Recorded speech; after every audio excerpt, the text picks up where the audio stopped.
I hope you listen it because it will make you remember and recall how diplomacy is conducted right now today and what it means. Let me begin from the beginning. Once upon a time, in a kingdom far, far away, there lived a king. That statement exists in many children's stories and nursery books. What's the relevance of that beginning? It tells you that in old, ancient times, there were no countries. There were kingdoms. And kingdoms have for their leaders kings, queens, prince, princess. And that's the relevance of these old children's books.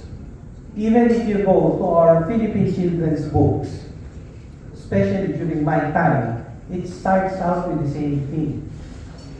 Noong unang panahon, sa kaharian na malayong-malayo, may isang hari, prinsesa, prinsipe, reyna. So it started with kingdoms. There were no countries before. And what's the relevance of this? The relevance of kingdoms is they are usually constantly at war with each other. And the reason for this war would be border disputes. So kingdoms fought against each other. And when they fought against each other, some kingdoms won and some kingdoms lost. If kingdoms win consistently and they expand, they become empires. The perfect example of this would be the United Kingdom of Great Britain. It's actually a long name. United Kingdom of Great Britain and Northern Islands. But let's stick to the kingdoms. When kingdoms are at war with each other, eventually they clamor for peace. Why? Because war is atrocious. It depletes resources. So what did kingdoms do? If they wanted to broker peace, one of the kings sent an emissary to the other kingdom. And this is where the beginnings of diplomacy can be seen. Who do they send? They usually send a sister, a brother, one of the sons, one of the uncles. They send it to the other kingdom. The other kingdom has to do the same. But if you look at it closely, the message there is, I'm sending my sister to your kingdom, or I'm sending my younger brother to your kingdom. Treat that person as if it were me, the king. The same thing is expected from the other kingdom. He sends a family member usually. Very close family. And the expectation is the same. I will treat this as you are. And that's the beginning of ambassadors. They were actually glamorized hostages. Because if the other kingdom does not honor the agreement, something bad would happen to that relative in their kingdom. But if peace is mutually brokered with good faith or goodwill, these glamorized hostages are treated fairly. And that's the origin of diplomacy.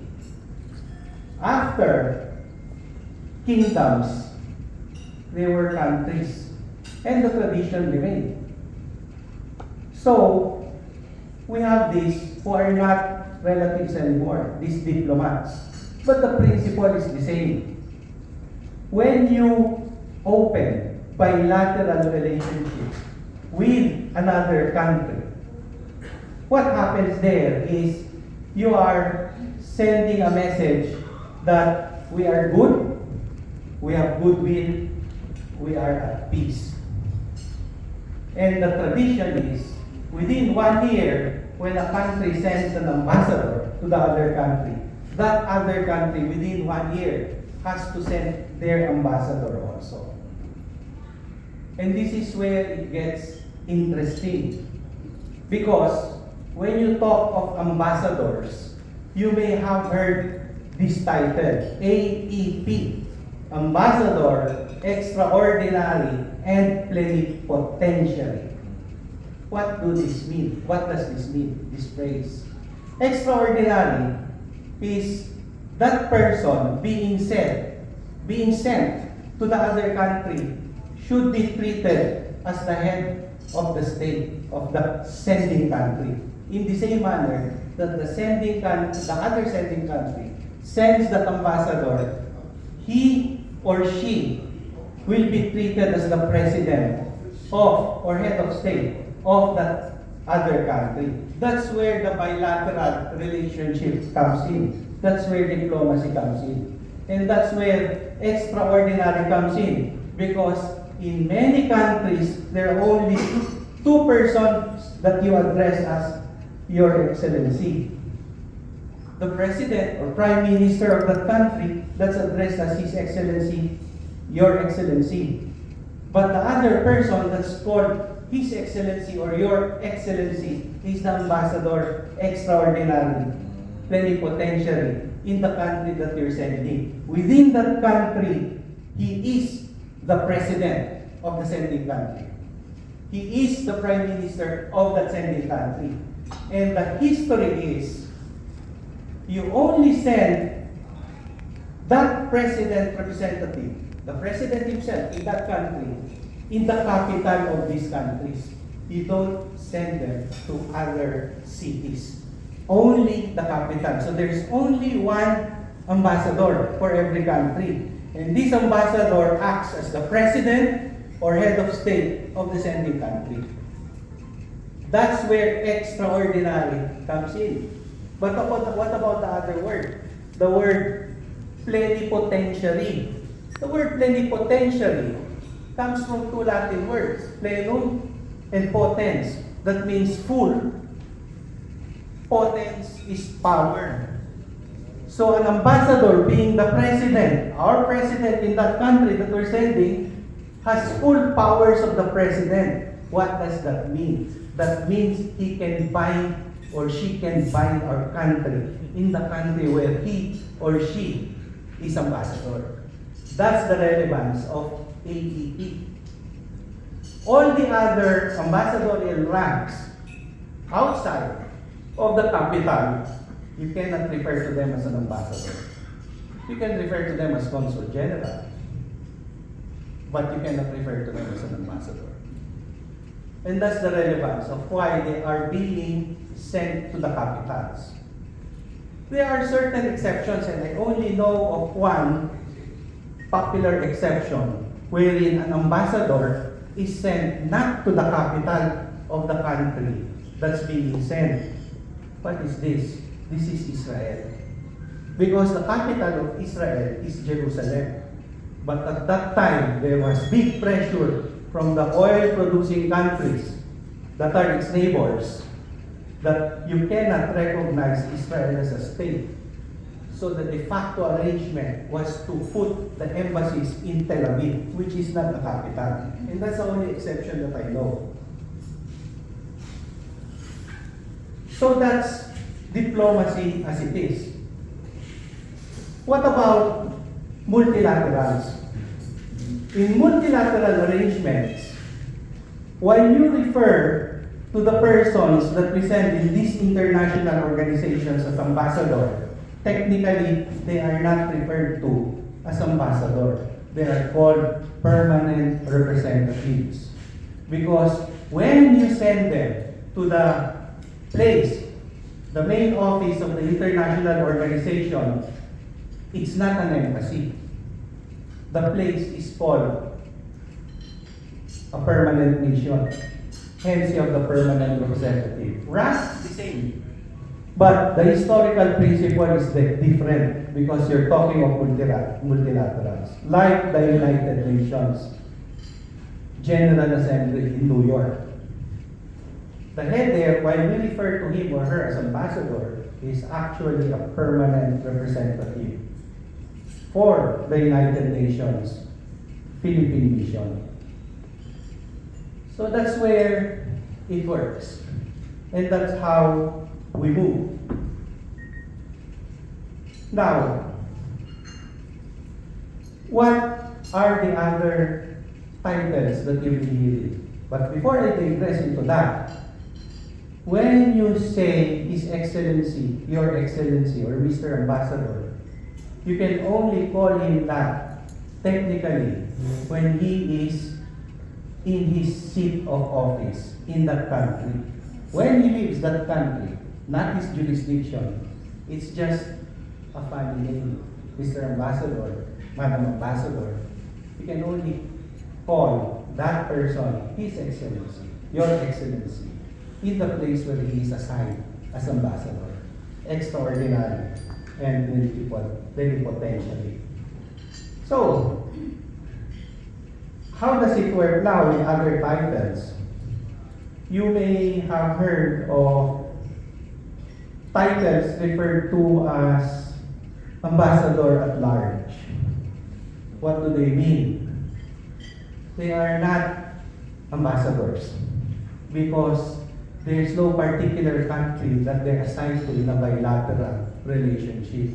What do we refer them to? We refer them as special envoy. And they don't have plenipotentiary powers. They cannot sign without the authority of the president to bind their country in bilateral or multilateral relationships.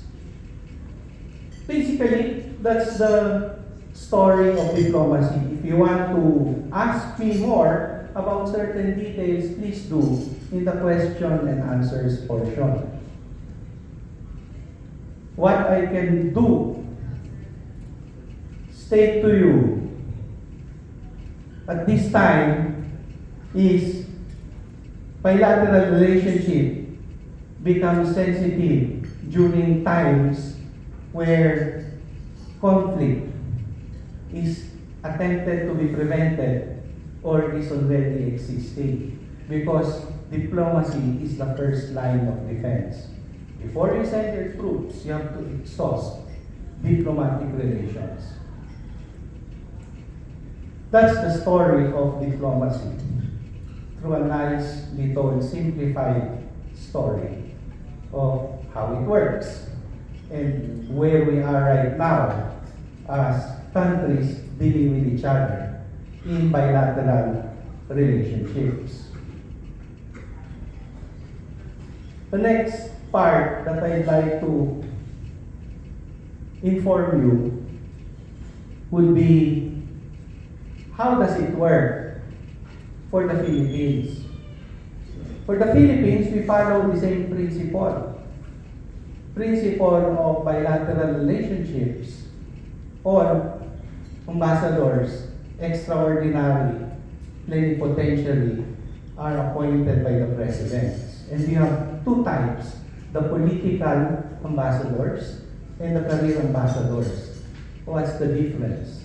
The main distinction between these two is the political ambassadors, which accounts roughly between 30 to 40% of the entire ambassadorial corps. They are the ones that are appointed by the president during his term or at the pleasure of the president. The career ambassador may serve beyond that term.